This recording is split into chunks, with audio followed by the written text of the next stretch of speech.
कुठे आहे गाव? आता हे इकडे सावळत ते खाली ते दिसतं ते. अच्छा, सावळत 12 हे या नावाचं गाव आहे. आणि तिथं इथल्यापेक्षा देवस्थान जास्त आहे. बरं बरं का, तिथे मग सगळे 2-3 ठिकाणी 5-6 ठिकाणी. मग परमेश्वर उठले आणि ती इकडून झाड आहे ना, झाडाखाली उभी राहिली. इकडे जाऊन देवाना सरळ रस्ता दाखवला. हा डोंगर म्हणतो मी, इथं भरेल गच. देव आले, इथं जायचं असं झाडं होते.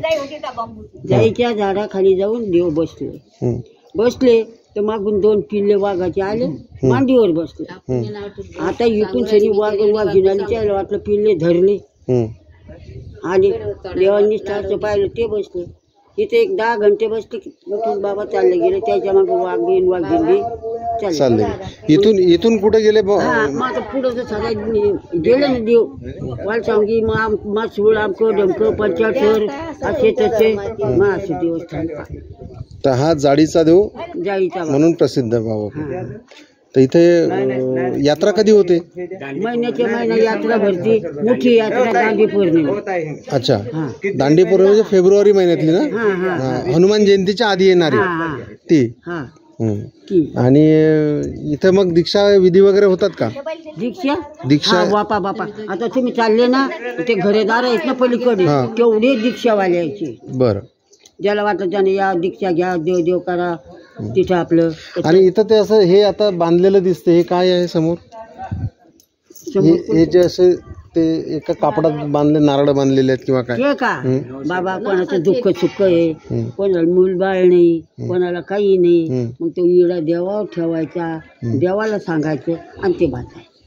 आणि ते पूर्ण झाल्यानंतर किंवा ते आलूटी उपर करायचा, 5-6 जीव घालायचे. पण देव पावतो म्हणजे पावतो. अच्छा, मग जर झालं समजा लेकरबाळ झालं समजा महिन्यात 2 महिन्याचं, ते इठा आणायचे, मग ते जावळं काढायचे आणि ते नारळ सोडून घ्यायचं. साकडा आहे ते एक प्रकारे देवाला साकडा घाल आणि नेऊन पाण्यात सोडायचं. अच्छा, असं आहे माहिती.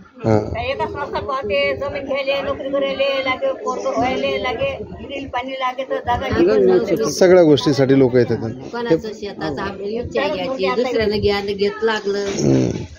हे पंचकृष्णापैकी एक मानतो ना आपण चक्रधर स्वामी. आमच्या पातूरला पण लीळा आहे स्वामींची.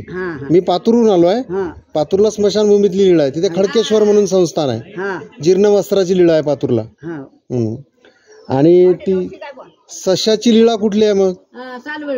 सालबर्डीची सश्याची लीळा. सालबर्डीत 3 टाइम देवाचं नान होतं. एक सकाळी 9ला आणि 11ला. मग त्याच्या उपर नाही. अच्छा, बरं. चला, तुम्ही सगळे दीक्षा घेतलेलेच लोक.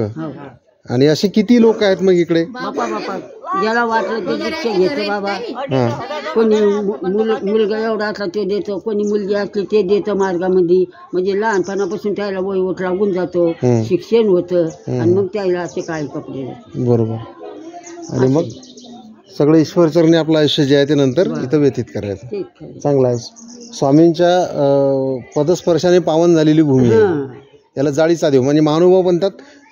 खूप मोठं एक स्थान असं मानलं जातं किंवा लोक बरेच येतात इकडे. म्हणजे पंजाबमधून येतात, हरियाणातून, भारतभरातून लोक येताना आम्ही पाहिलं आहे. अच्छा, ठीक ठीक. हो, ठीक ठीक ठीक.